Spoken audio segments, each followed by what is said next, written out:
سردی کی شدت کے اوپر اس کا دار و مدار ہے، اور مسجد قریب کتنی ہے دور کتنی ہے اس پہ دار و مدار ہوتا ہے۔ دیکھیں ایک یہ ہے کہ اب یہ سوال اگر کراچی میں کوئی کرے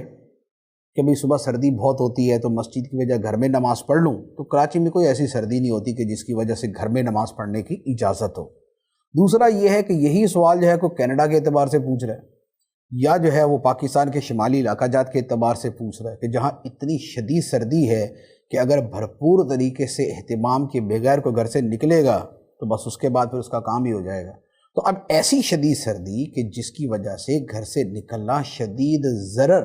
نقصان کا باعث ہو سکتا ہے جان کے لیے، صحت کے لیے، تو ایسی شدید سردی رخصت ہے ترک جماعت کے لیے۔ تو اب یہ جہاں کی صورتحال ہو وہاں کے اعتبار سے اس کا حکم ہوگا۔ پھر دوسری بات یہ ہے کہ جو جماعت واجب ہوتی ہے وہ واجب ہوتی ہے کہ جب وہ اتنی قریب مسجد ہو کہ وہاں جو اذان ہوتی ہے وہ ہمارے کانوں تک پہنچتی ہو۔